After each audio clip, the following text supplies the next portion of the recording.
Everybody.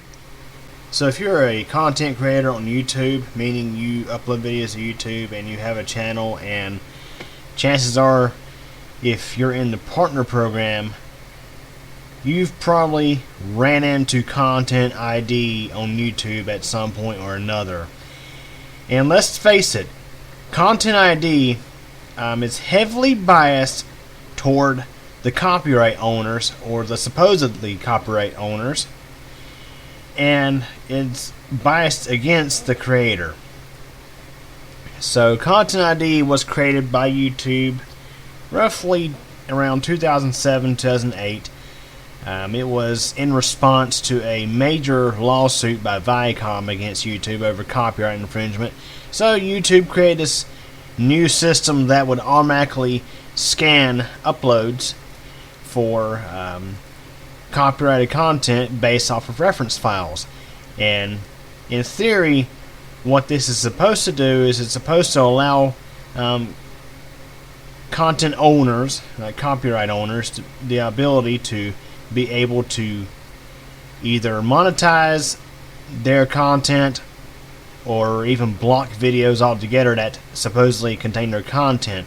But the big issue with Content ID is it totally disregards fair use and copyright law, and sometimes the claims it makes are just absurd.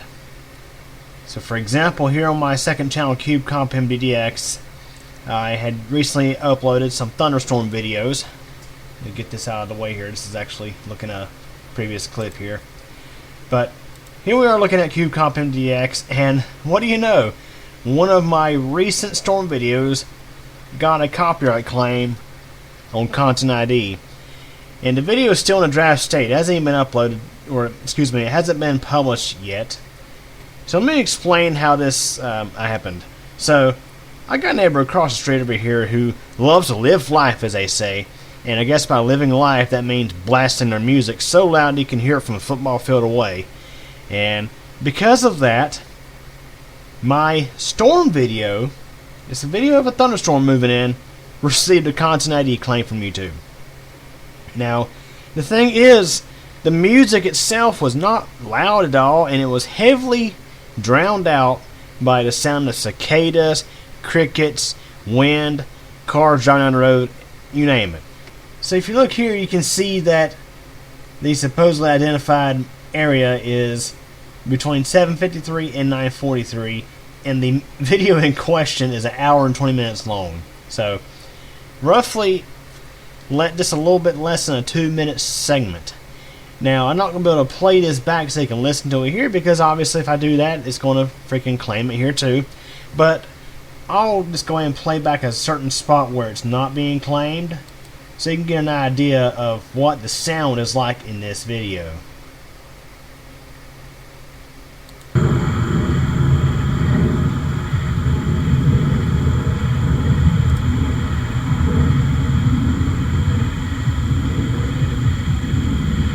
So as you can hear, there's background noises, and you can hear some music in the background.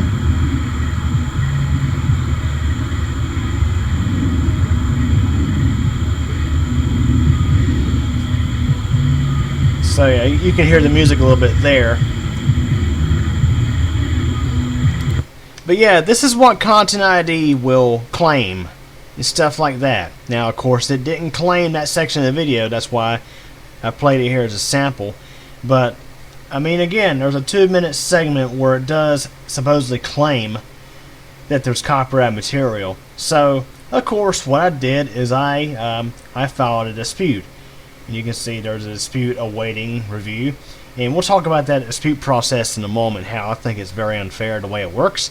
So again, we're talking about an hour and 20-minute video. Now, it would be one thing if I actually did put background music in this video clip, but that was simply not the case. That was actually music playing far away. Now, I know somebody out there is going to be like, oh, it doesn't matter, that's still copyright material. The thing is, though, the music in question, it's not the subject matter of the video.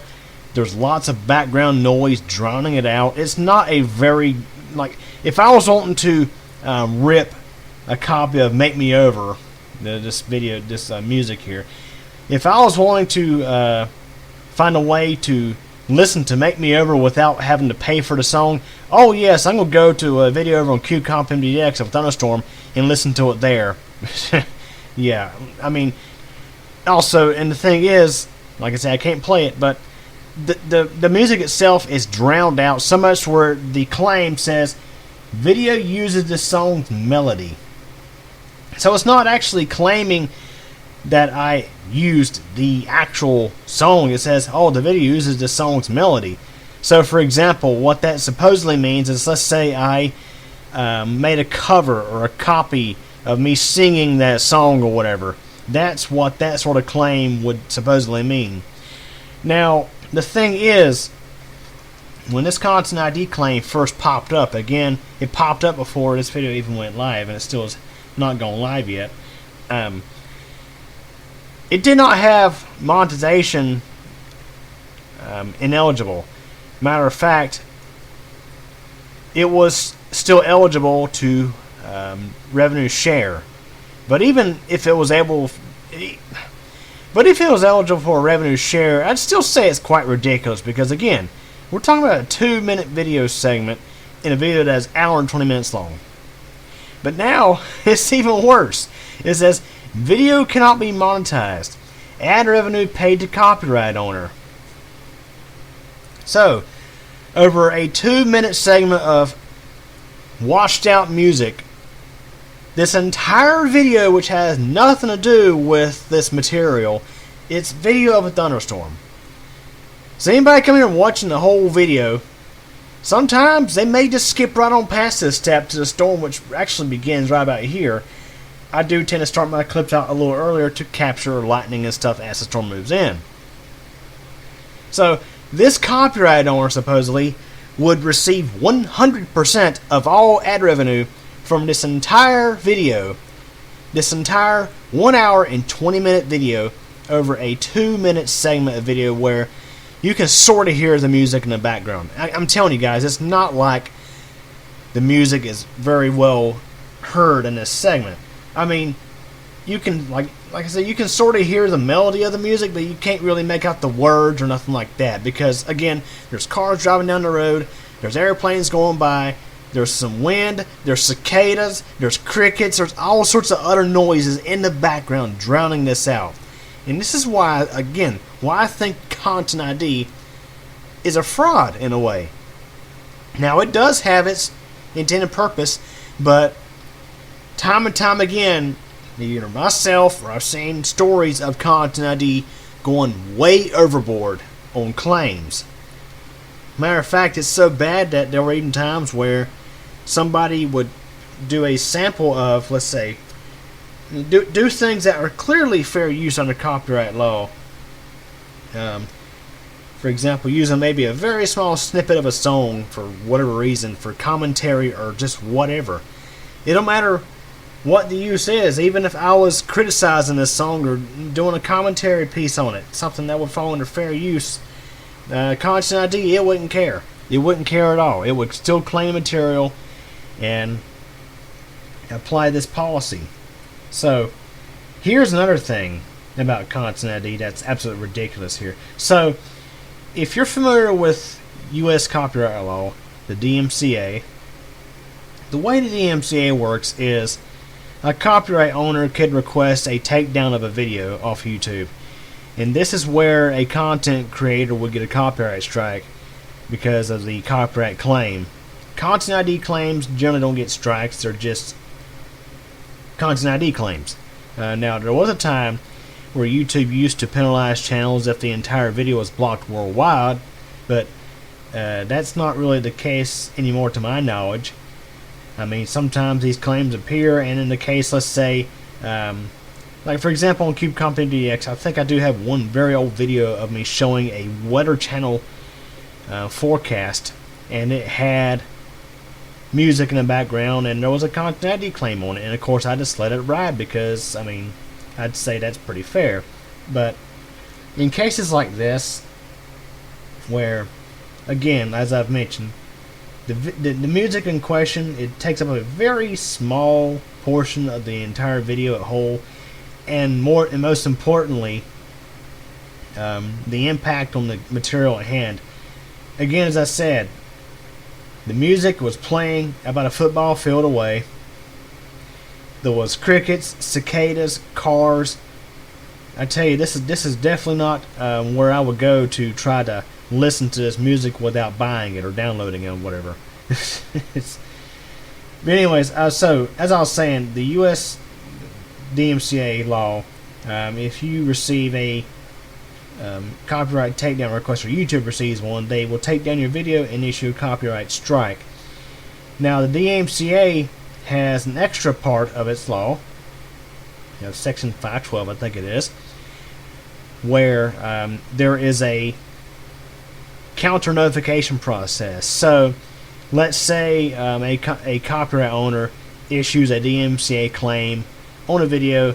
They take the video down, and the claim, you have a good faith belief that the claim was issued in error due to a fair use argument, or let's say the material that was claimed was simply not present in the video.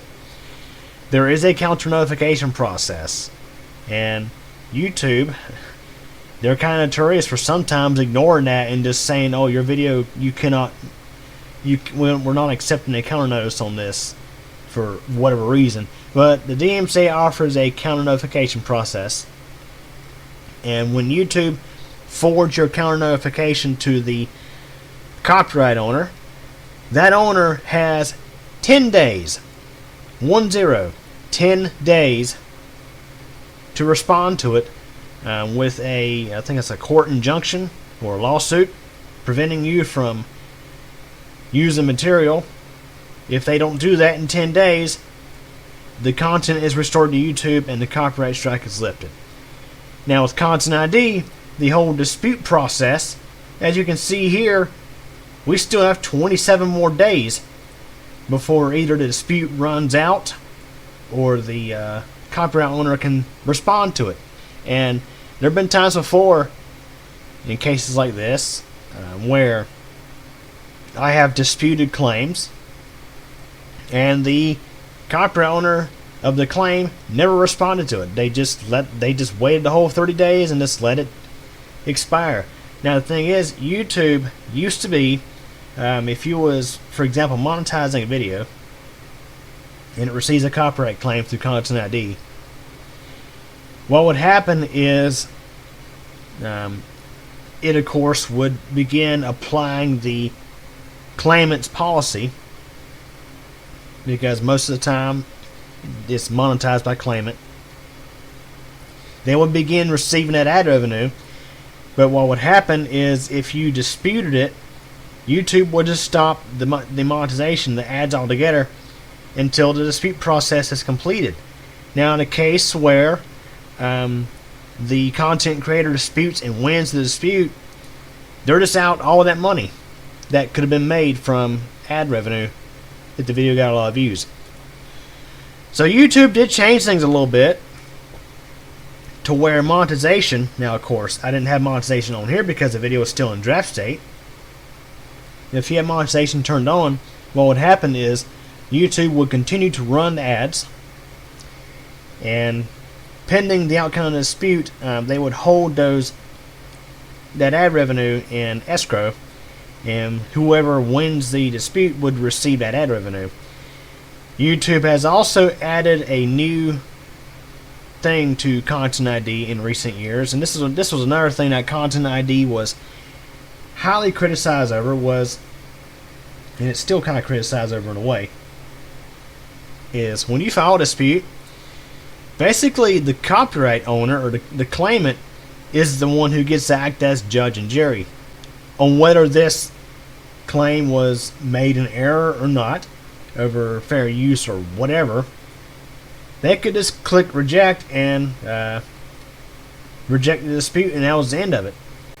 So YouTube stepped in and added an appeals process. So let's say if you file a dispute, the claimant rejects the dispute, you then have the option to appeal the dispute, provided your channel is verified and you don't have like any copyright strikes on your channel.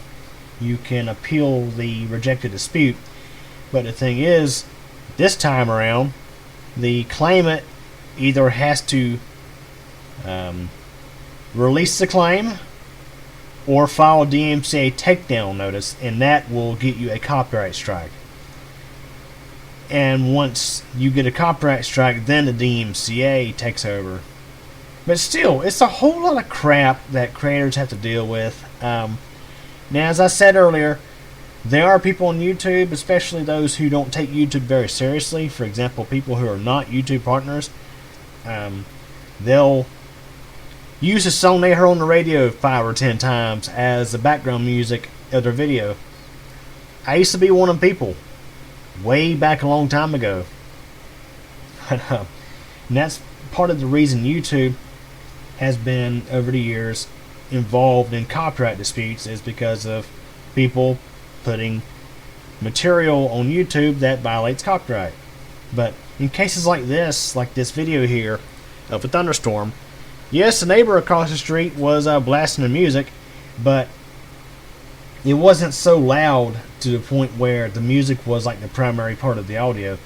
Again, this claim, which I should mention, this claim was automatically applied by Content ID. It was not applied manually by the claimant. And that's the thing about Content ID, is it's mostly automated. Now, those who have access to Content ID can manually claim stuff, but most of the time the way it works is via reference files. And sometimes claimants can upload faulty reference files. For example, I posted a video earlier this year involving Content ID of somebody who remixed the Windows XP Windows Welcome music, which actually, I should note, that music was originally from the Internet Explorer Starter Kit back in 1996. But somebody had remixed that video and they called it I Still Rock Windows XP. And this author who remixed material, which really all they did was they just took the existing track and just added some voiceovers to it.